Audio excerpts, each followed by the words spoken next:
There's a lot of information that is swirling around right now, and we collectively are going to do everything possible to get to the bottom of this, to get justice, and to make sure that there is an investigation that is conducted in full. But what we do know is that a 37-year-old woman is dead and that she was shot by ICE.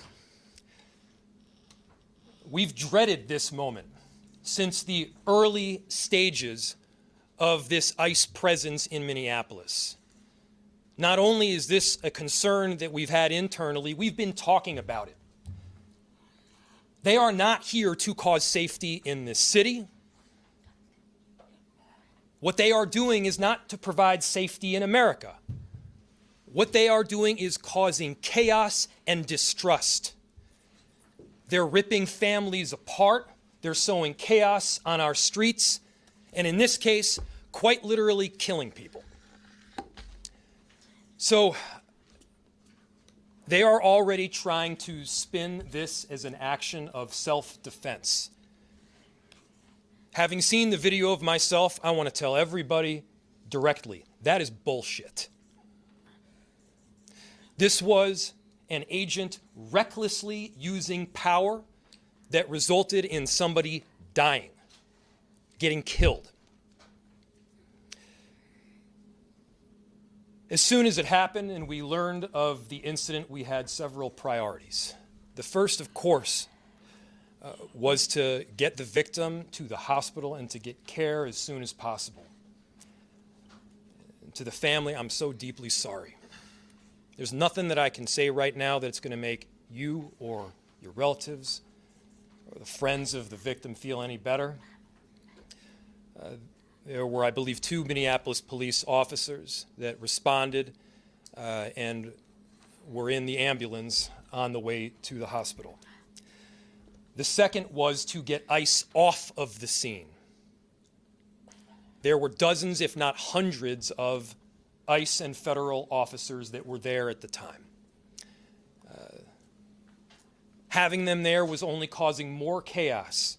Having them there was only making a difficult situation even more problematic, and one that, yes, they created themselves.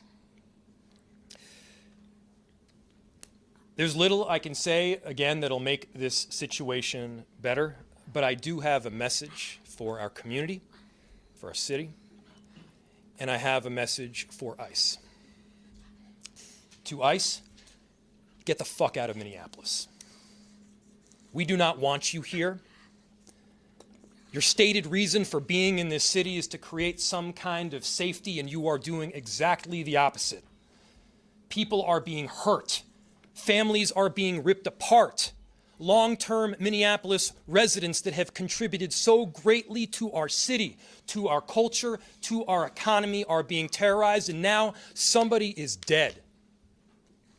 That's on you. And it's also on you to leave. It's on you to make sure that further damage, further loss of life and injury is not done. We're going to be working towards justice as quickly as we possibly can right now, and justice is what we've all got to get. Next, a message to our community. Look, we all know that the agenda of this Trump administration is to create chaos. Let us respond right now with our best versions of self. This is a moment where all of us in Minneapolis and beyond, we can rise to the occasion. We can show them who we are. We can show them the kind of courage, bravery, love, and compassion that makes Minneapolis, Minneapolis, and that makes America, America. We are better than a bunch of ICE agents being deployed to cities around the country and ripping apart families and communities. We're better than that. And so we are going to meet that hate with love. We are going to meet that despair with hope. We are going to meet that injustice with constitutional justice ourselves. And we're going to make sure that in this very difficult moment, we do not take the bait that these ICE agents are trying to create and that the federal government, to be clear, wants. They want us to respond in a way that creates a military occupation in our city. They want an excuse to come in and show the kind of force that will create more chaos and more despair. Let's not let them. Let's rise to this occasion. Let's show them something far more beautiful than the kind of division that they're trying to stoke. Let's show them unity of purpose, of love, and the courage of our conviction. Our conviction, to be clear, is rock solid, and it is for our neighbors, all of our neighbors. It's for people who have lived here for 80 years. It is for new immigrants who have made this city a better place. That's the kind of love that we're going to show up with right now. If you're angry, I get it. I am too. If you're feeling that kind of despair, it's understandable. Let's show them who we can be. Let's show up with peace. To march, to protest, to hug one another, to love all the way with peace. Do not give them what they want.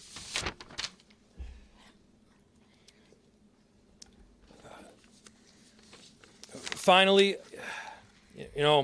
we've got a lot of work that needs to happen right now to make sure that, first, of course, the scene was secured as much as possible, that we were able to get the victim, now deceased, to the hospital. We've got a lot of work to do in the coming days. I want to thank our city enterprise for the work that they have done, but more importantly, what they're about to do, because this is going to be heavy and our city has been through a lot. We also know that we're prepared to do right for people. Among them is our chief of police. I'll invite him up. My name is Brian O'Hara, B-R-I-A-N, O''H-A-R-A. I am the Minneapolis Police Chief. This morning, Minneapolis police officers received a report of federal law enforcement being involved in a deadly force incident, meaning shots had been fired. Minneapolis police officers responded to the scene. We arrived and found a woman with a gunshot wound to the head. Life-saving measures were performed at the scene, including CPR. The woman was transported to Hennepin County Medical Center, where she has since been pronounced deceased. The preliminary information that we have indicates that this woman was in her vehicle and was blocking the roadway on Portland Avenue, midway between 33rd Street and 34th Street in the city. At some point, a federal law enforcement officer approached her on foot, and the vehicle began to drive off.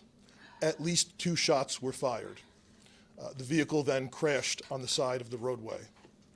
Minneapolis police officers secured the crime scene and assisted in trying to preserve the evidence that is there. We have since turned over the scene both to the Federal Bureau of Investigation as well as the Minnesota Bureau of Criminal Apprehension, which will be conducting an investigation into this use of deadly force. I want to thank the mayor, city council president, other members of the city council, state legislators that were on the scene. This has been a very difficult time for everyone in the city. And this is obviously a very, very tragic situation where a woman has lost her life. That being said, in addition to this tragedy, which unfortunately we did predict, we were seriously concerned about further escalation from the scene. And I want to thank the elected officials that came themselves to help us prevent that from happening, as well as the individuals on that scene that remained peaceful and that abided by law enforcement instructions so that we could preserve that scene and ensure that a full and transparent investigation can take place. That being said, I just echo the mayor's comments that we ask that the community continue to call for peace. We understand people are going to be upset about what happened, and people are going to want to exercise their First Amendment rights. But please do so safely and lawfully to ensure that we do not have any further tragedy in this city or destruction. Thank you. Thank you, Chief. Thank you, Sheriff. Thank you, council members. Commissioner, I'll open it to questions. Any idea on the identity of the ICE officer who fired those shots at this point? I don't have that information, no. The question was, is there an identity of the ICE officer that fired? I do not have that. Mayor, sorry, we're hearing an ICE officer stopped a position from helping the lady who was shot. Is that true? We've seen video, it's all over social media, that someone tried to help this lady, and they were pointed guns at and told to get away. Do you know about that at all? So the question was, there's information out there that people tried to help the woman that was shot, and ICE officers then pointed guns at them and told them to leave. I do not have that information. I myself saw a video of the shots being fired as the car was driving away. What I can tell you is the narrative that this was just done in self-defense is a garbage narrative. That is not true. It has no truth. And it needs to be stated very clearly, since we have already seen a video of it. I do not know as to what you're talking about. So, Mayor, she wasn't driving. Over here. She wasn't driving a car toward him, using her vehicle as a weapon. That does not appear to be the case at all. What's the city's protocol when an observer or an activist calls 911? They say an agent's following them or an agent's pointing a gun at them. How does the city of Minneapolis handle that situation going forward, considering what just happened today? Repeat it one more time. I missed the first part of what you said. I'll turn it over to the chief. What does the city do when someone calls 911 and a federal agent's pointing a gun at them, that sort of thing? I'll turn it over to the chief. The question is, what does someone do when a federal agent is pointing a gun at them? Chief. So, if I heard you correctly, the question is about when people call 911, what is the city's protocol in these situations? We've had a very dramatic increase in 911 calls related to this activity. We have a protocol in place that has been evolving as the situation has been changing. And at this time, there is a designated supervisor that is on duty 24/7 that fields those calls. And we do everything that we can to ensure that they are appropriately prioritized, with the priority being placed upon the protection of life and safety of everyone in the community. Can you tell us any more about the woman who was fatally shot? Was she there as a legal observer, protester, bystander? What do you know that you can share? So the question was, what can I share about the deceased? There is nothing to indicate that this woman was the target of any law enforcement investigation or activity. This woman was in her car, and it appears then blocking the street because of the presence of federal law enforcement, which is obviously something that has been happening not just in Minneapolis, but around the country. She appears to be a middle-aged white woman. Just about a month ago, you said these unplanned and questionable tactics by federal agents would result in someone being killed at a press conference right here. Do you consider today's tactics in line with that, or do you just have a generic response to the fact that somebody is now dead? The question is that I had previously made several statements about being concerned about the tactics being employed.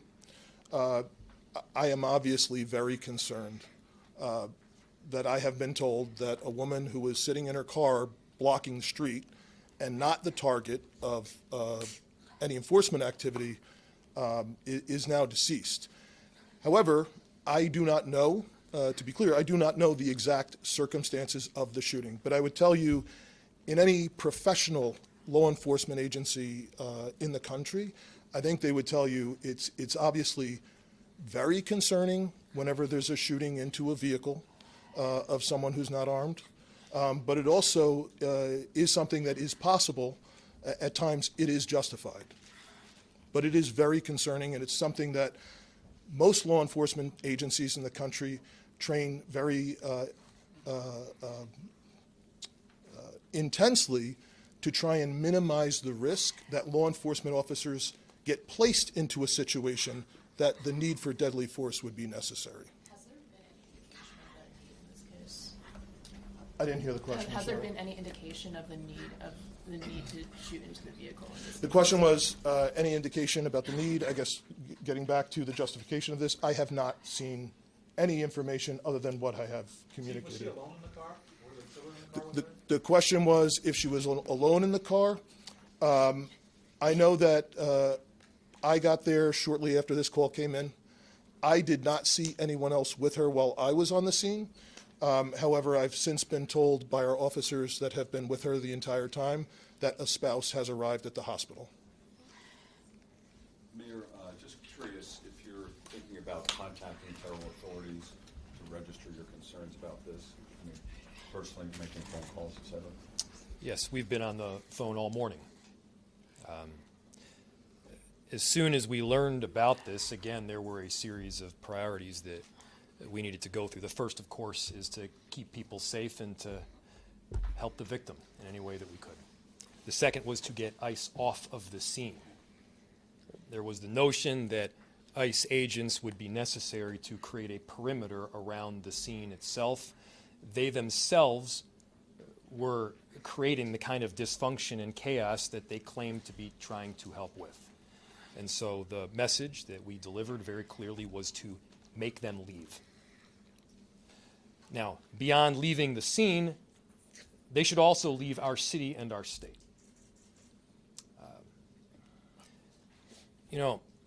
We do work, our chief does work, our sheriff does work every single day to keep people safe in our city and in our state. And crime is dramatically down. Crime is down. It continues to trend down. They are doing the hard work of investigating, of arresting perpetrators of violent crime. What this federal administration is doing right now is not about creating safety.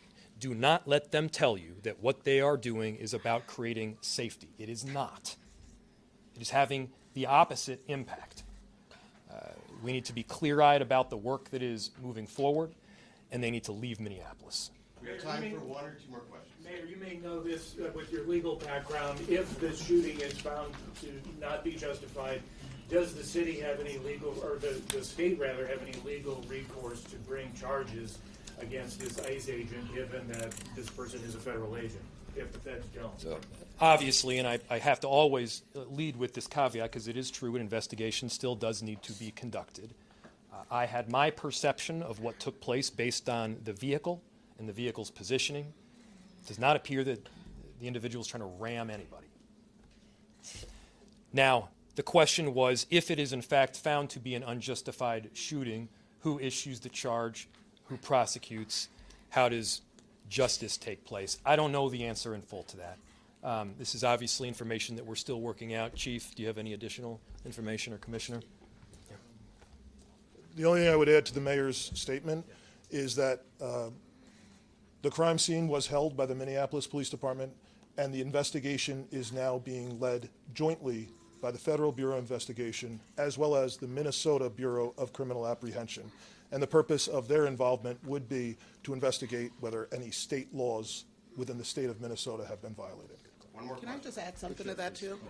What's very important is that for our communities that we do have some kind of part in this investigation. It needs to be done on a local level. With all due respect to the federal level, we do need to make sure that our local agencies are involved.